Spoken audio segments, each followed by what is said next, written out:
Daouda il est plus concentré qu'en Ataï là ne vous en faites pas. Jolof.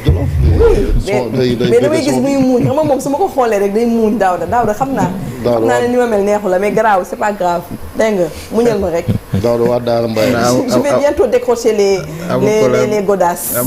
amul benn problème. alors ñu ñëw ci jàngat bi encore bañ la nuyoo bu baax a baax encore une fois de plus. ñuy waxtaanee nag sujet bu am solo mooy modification article L29 ak L30 bu code électoral. mais finalement lan lañ mën a bëgg modifier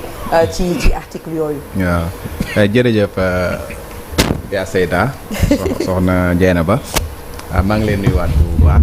di nuyuwaat sama waxtaan ma bokkal plateau. Chérif Cheikh moom marabu ak téléspectateur yu TFM di am yaakaar que ni liñ fi wax dina jëriñ askan bi. incha allah. boo xoolee comme ni ñu ko waxee dañu bëgg a modifier les articles L29 ak L30 bu code électoral. L29 ak L30 bu code électoral dafa am ay peines accessoires yu nga xamante ne daf ko prévoir. maanaam am loo xamante ne buñ ko condamné nit rek automatiquement dafay perdre ses droits civiques maanaam du amati droit inscrire ci liste électorale yi L29 définitivement bu doon L30 également pendant 5 ans loolu moo nekk ci suñu texte yi tey parce que L29 daf ne kenn mënuñu inscrire kenn ci liste électorale yi su fekkee ne dañ la condamné à 1 mois de prison que mu nekk peine ferme que mu nekk peine avec sursis ci yenn infraction yu nga xamante ne dañ ko listé de manière limitative te infraction yooyu nag moom mooy vol escroquerie abus de confiance trafic de stupéfiants détournement corruption contrefaçon ak en général infraction yu nga xamante ne buñ koy topp nit mën nañ koo daan bu ëpp juróomi at loolu la article L29 boobu daal di waxoon donc ku nga xamante ne dañ la condamné pour crime ki nga xamante ne dafa nekk en état de contumace ki nga xamante ne dañ ko condamné à plus d'1 mois ci infraction yooyu nga xamante ne dama koo cité wala beneen infraction bu nga xamante ne cité wuñ ko loolu ñu condamné la ci peine bu nga xamante ne dépassé na 3 weeru kaso et puis dépassé na également juróom benn weeru kaso bu ànd ak sursis ak ñeneen ñu nga xamante ne dañ na ay da nga incapable wala genre yooyu loolu la article L29 boobu daal di prévoir oon article L30 bi daal di wax ni kenn mënuñ du ñu inscrire kenn ci liste électorale pour une durée de 5 ans ñi nga xamante ne dañ leen a condamné à plus de 3 mois ci infraction yi ma cité loolu wala ci beneen infraction bu nga xamante ne dañ la fa condamné à plus de 6 mois assorti de sursis wala koo xamante ne dañ koo amende bu dépassé 200 000 francs loolu article L30 boobu prévoir oon foofu aussi il faut que ñu def différence entre dommage intérêt ak amende bu ñu nee amende bu plus de 200 000 francs ça veut pas dire des dommages intérêts parce que dommage intérêt mooy lu nga xamante ne man dañ ma koy jox comme ndàmpaay amende mooy loo xamante ne nit ki dañ ko koy condamné te bu koy fay trésor la koy fay. état la koy fay. en guise d' exemple tey boo jëlee par exemple Karim Wade bañ koy condamné woon nañ ko ci peine bu mu war a tëdd condamné woon ko ci dommage intérêt yi nga xam da ko waroon fay état mais condamné woon nañ ko également ci amende bu nga xam da ko war a fay trésor boo jëlee Khalifa Sall également noonu lañ ko condamné woon dafa amoon peine ferme amoon dommage intérêt amoon amende bu nga xamante ne dañ ko war ki nga jël par exemple dans le cas de Ousmane Sonko. Ousmane Sonko a été condamné à une peine 6 mois avec sursis 200 millions de dommages intérêts yu muy fay Mame Mbaye Niang mais condamné wuñ ko amende. donc ce qui fait que article boobu noonu 200 000 francs amende yooyu ñuy wax noonu ça ne concerne pas quelqu'un comme Ousmane Sonko par exemple parce que il n'a pas été condamné à une amende il a été condamné à payer des dommages et intérêts donc loolu mooy différence bi amende ak dommages et intérêts léegi nag ñoom coppite bi nga xamante ne bëgg nañ koo indi tey bu nga xamante ne moom mooy la proposition de loi bu nga xam ñoom Ayib Daffé ñoom ñoo ko porté et que ñu war ko examiner et suba la ñu wax ni dafay ñëw plénière article L30 bi dañ ko bëgg a supprimer waaw L30 bi dañ ko bëgg abrogé léegi bu ñu ko abrogé maanaam ku ñu mën condamné amende également mun la tere nga inscrire ci liste électorale loolu lu ñuy dindi la li nga xamante ne dañ koy soppi également moom mooy article L29 bi article L29 bi dañ ne léegi li ñu bëgg moom mooy ñi nga xamante ne mënuñu inscrire ci liste électorale bi mooy ñi nga xamante ne dañ leen condamné pour crime donc bu ñu nee crime nag mooy lu nga xamante ne code pénal daf ne lii dañ ko considéré comme crime donc képp ku nga xamante ne dañ la condamné pour crime mu nekk dañ laa condamné fekk teew nga mu nekk dañ laa condamné fekk teewuloo mu nekk contumace dafa nekk ci biir parce que condamné pour crime la ñu wax ki nga xamante dañ koo condamné te teewul également terewul dañ ko condamné pour crime waaw mais fële dafa bu njëkk bi dafa sérieux woon dafa waxoon ñi nga xam ne leen condamné pour crime dafa waxoon également ñi nga xamante qui était en état de contumace mais fii ci ni ñu defee proposition bi ñaar yëpp ñoom ñooy boole quoi ceux qui sont condamnés pour crime maanaam nga teew ñu condamné le crime wala teewuloo ñu condamné la sans nga teew loolu mooy en état de contumace dafay nekk ci biir beneen bi ñu ci teg moom mooy infraction yi ma cité dañ ko gën a allongé dafa am ay 18 infractions yu nga xamante ne ñoom dañ koo cité daal di ne képp ku nga xamante ne léegi condamné nañ la à plus d'1 mois ci infraction yooyu dootul ñu la inscrire ci liste électorale yi pour une durée de 5 ans te loolu nag infraction yi nga xamante ne L29 prévoir nañ ko ñoom dañ koo gën a yokk donc tey jii ñoom dañ lay wax ni képp ku nga xam dañ ko condamné pour viol pour escroquerie abus de confiance extorsion de fonds abus de biens sociaux détournement escroquerie ou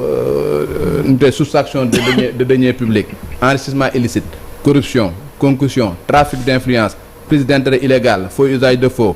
contrefaçon blanchiment de capitaux financement du terrorisme infraction liée aux médicaments trafic illicite de migrants képp ku nga xamante ne dañ la condamné ci infraction yooyu di peine bu nga xamante ne dépassé na benn weer mënuñu la inscrire ci liste électorale yi et ñoom li ñu ci yokk mooy pour une durée de 5 ans bu nga xamante ne mi ngi commencé après boo purger sa peine ba pare. dana yarax de kon. voilà boo purger sa peine ba pare. boo purger sa peine ba pare. 5 ans yi ci topp doo mën a bind. boo purger sa peine ba pare. après 5 ans fii ak 5 ans doo mën a bindu. muy 10 ans donc. déedéet bu fekkee nañ la condamné 1 mois. boo defee 1 mois ba pare la suñ la condamné 3 mois. boo defee 3 mois ba pare xam nga suñ la condamné 4 ans. 5 ans maa ngi xoolal voilà bu la condamné 5 ans. bu la condamné 5 ans da ngay tëdd 5 ans yi ba pare doo toogaat 5 ans. voilà pour mën a mais loolu la ma en fait ni ma mooy lu tax ñu allongé ko parce que bu nekkee loolu liste yi dina yarax lu tax may wax loolu mooy que nekk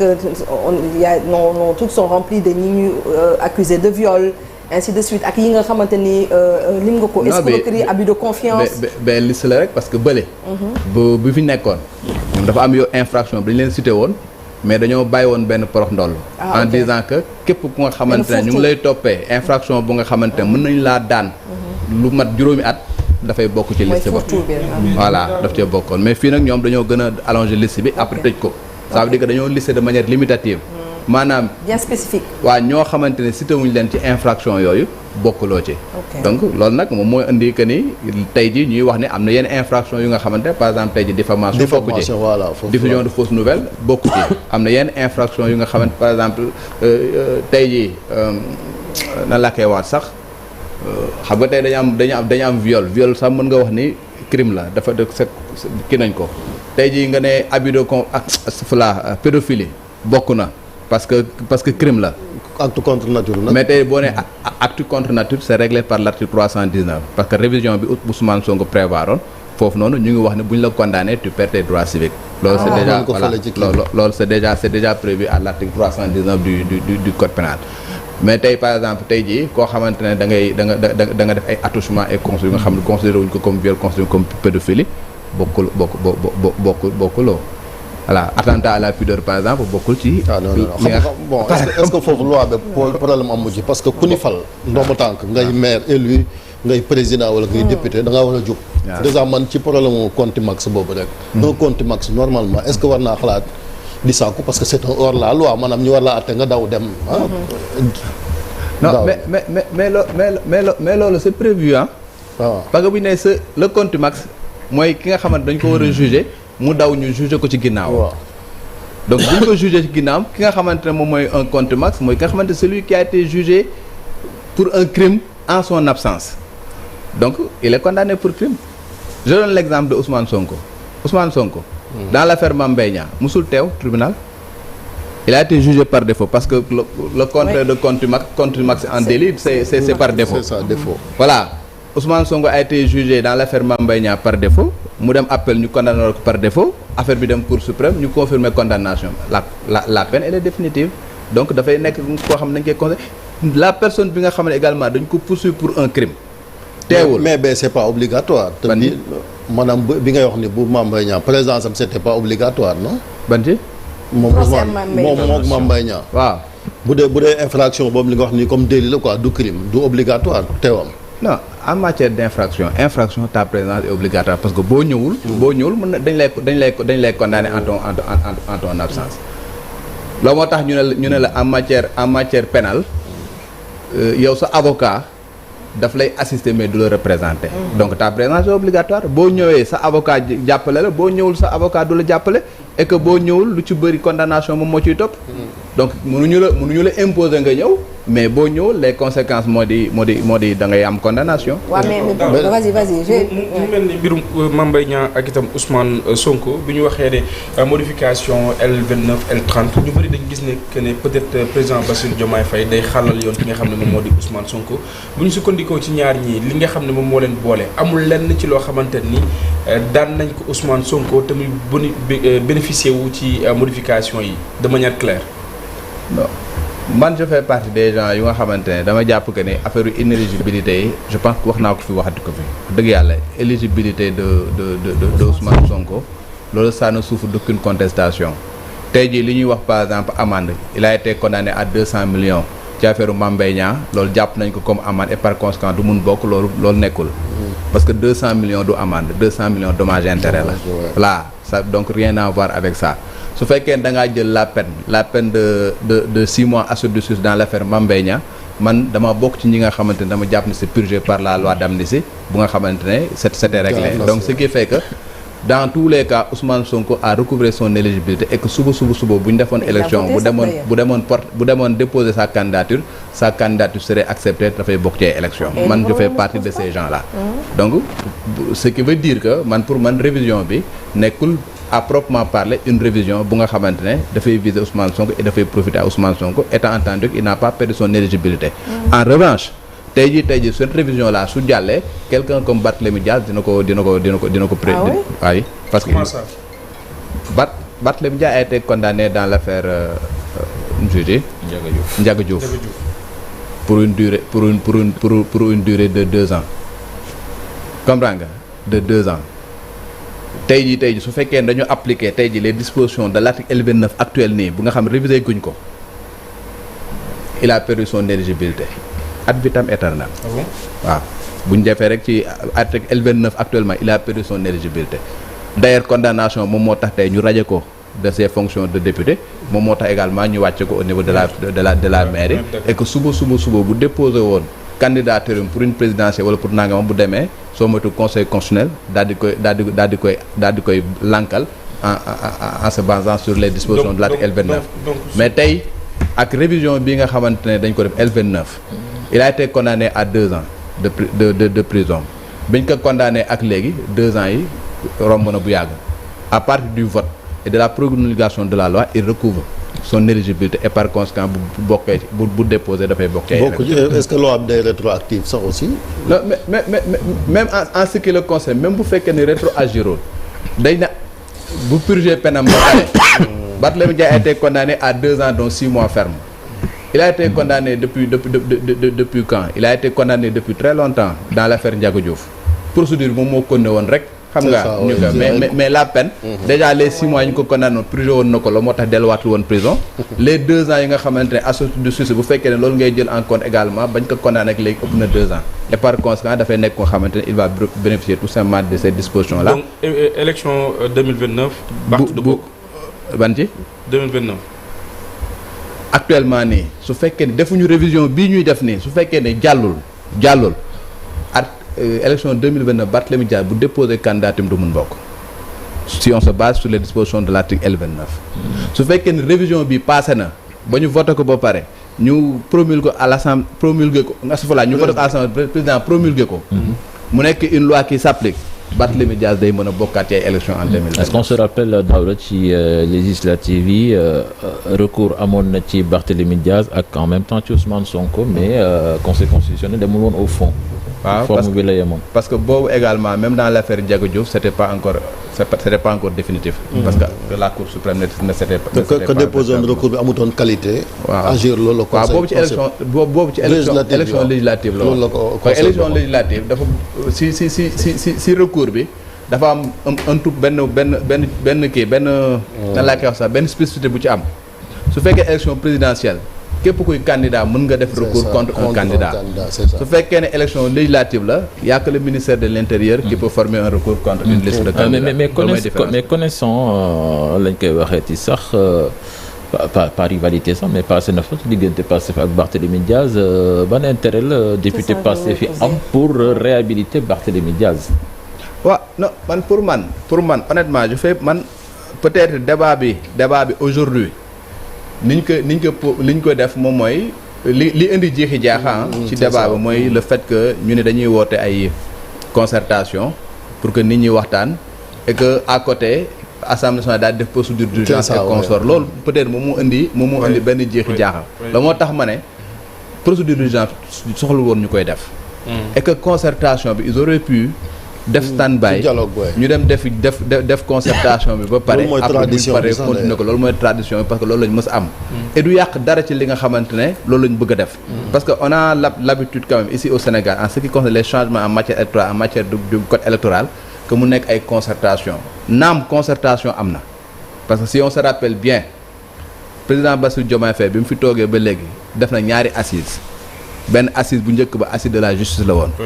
bi ñu toppoon xam nga assise politique la woon c'était le 28 mai 2025 léegi mu mat at les gens s'étaient rencontrés à Diamniadio comme nañu defoon avec les assises gars yi waxtaan ci beaucoup de choses sauf que point yi waxtaanuñ ci waaw sauf que ci Pastef bëggutoon ñu waxtaanee sauf que ci point ci point yi amoon na benn point d'achoppement maintenant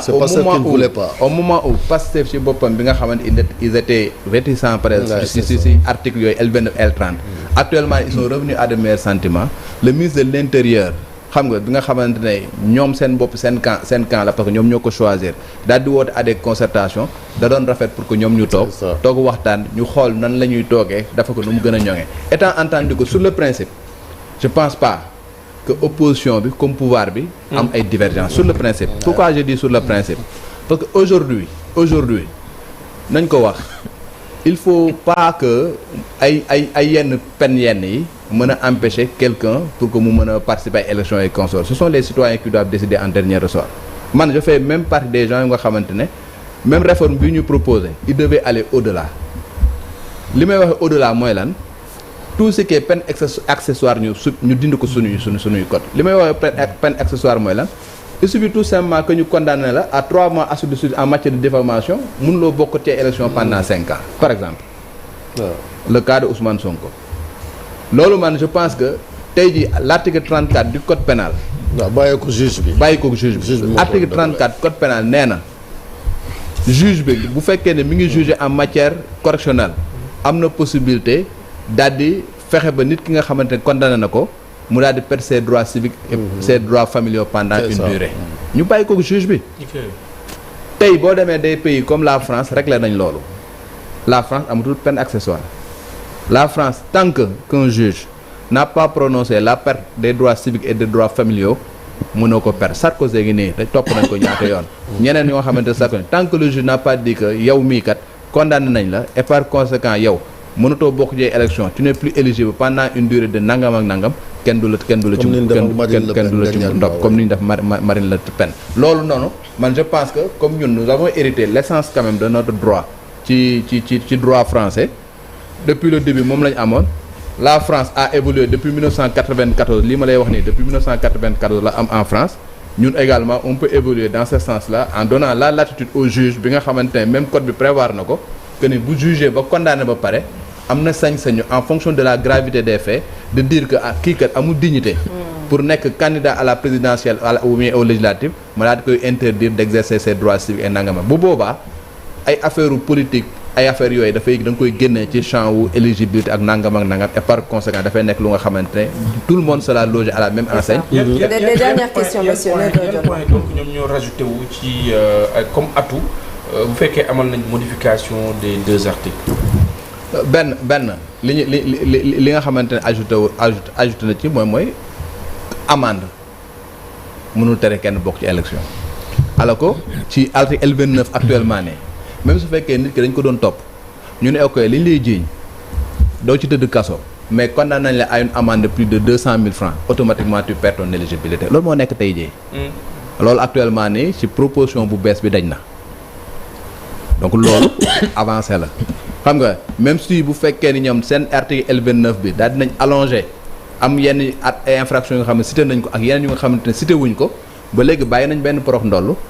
daal di wax ne ñi nga xamante ne juge bi daf leen déclaré inéligible ñooñu également dañuy perdre seen droit civique xam nga ci durée bi nga xamante ne juge bi moom la jël donc ça veut dire que infraction yi nga xamante ñoom cité wuñ ko ci loi bi loolu c'est laissé à l'appréciation du juge mais man dama jàpp ne même infraction yooyu ñu cité waruñu ko woon cité nañ bàyyi lépp à l'appréciation du juge nga xamante ne quelle que soit l'infraction juge bi bu ñëwee jugé la ba kon après en fonction de la gravité des faits mu wax ni kii perd na son éligibilité wala kii perd son éligibilité et bu boobaa peut-être c'est bien de rappeler aussi que disposition yooyu doon mës a nekk ci code électoral même code consensuel bi depuis 1992 waaw mais conseil constitutionnel nag maanaam bu amul consensus xëccoo am ci am nga yaakaar c'est une dernière question. non parce que actuellement nii xam nga d'habitude li doon am mooy day am consensus nit ñi toog waxtaan opposition ñëpp waxtaan bu ñu paree ci loolu mu nekk un projet de loi xam nga exécutif bi porté ko mu dem assemblée bu ñu ko voté pare du am benn recours moom moo daan am nga xamante ne la loi ça passé comme lettre à la poste mais ak nii mu demee nii nga xam ne am na ay contestations et tout ce qui va avec il faut s'attendre à ce que Pastef ni mu ko defee nii par exemple suba bu ñëwee plénière da koy voter parce que moom moo am majorité il faut s'attendre à ce que 1/10 des députés de l'opposition ak les non inscrits comme nañ ko defoon avec la loi sur le CNRM ñu def recours au niveau du conseil constitutionnel bu boobaa nag le conseil constitutionnel moom mooy addu en fonction de ñoom arguments yi nga xam moom dañuy développé tu vois que ñu ngi wax ne par exemple la loi dañu def benn disposition pour mu wax ne dafay rétroagir et que disposition boobu waruñu ko woon def parce que bon une loi électorale par principe ça ne rétroagit pas xam nga dafay def les dispositions nute yi ñëw la plupart les lois yi nga xamante moom mooy rétroagir moom mooy c'est des lois pénales plus douces xam nga mais c'est des lois fiscales wala des lois de règlement mooy d'habitude les lois yi nga xamante ne dafay rétroagir mais une loi électorale comme ça nga def une disposition pour dire que par exemple dafay rétroagir on n'a pas l'habitude de voir ça et que forcément nekk na motif bu nga xamante dinañ ko yóbbu au niveau du conseil constitutionnel ñooñu nag dañuy àddu dégg nga également ñuy wax ni cette disposition là dañ ko def pour viser une personne moom mooy Ousmane Sonko et consort alors que le principe même le conseil constitutionnel l'a rappelé dans beaucoup de ses décisions une loi doit être impersonnelle une loi doit être d'ordre général foofu également ñoom aussi bu ñu déposé conseil constitutionnel dina ci àddu moom mooy nag xool ndax c'est loi bi ñu propose c'est de portée générale ndax c'est une loi bu nga xam koy impersonnelle est-ce que la règle de la non rétroactivité de la loi bi nga xamante ne ñoom seen bopp violé nañ ko entre guillemets est-ce que véritablement nekk lu nga xamante que loolu nag conseil constitutionnel moom moo ci àddu mais toujours est-ce que il faut s'attendre à ce que bu ñu ko voté nii les députés daal di koy attaquer au niveau du conseil législature bi moo nar a nekk seen troisième proposition de loi ñaar yi yu ci bëri conseil bi da koo censuré mooy ci affaire amnistie bi ak ci affaire journaliste yi non règlement intérieur bu journaliste sax c'était un projet de loi bu jógoon ci gouvernement bi mais ci règlement intérieur bi nga xamante ne dañuy woolu ay magistrat mën nañ ko woolu y avait la loi interprétative voilà ak règlement intérieur bi ñu bëggoon a woolu ay magistrat boobu aussi voilà bi mooy troisième bi waaw d'accord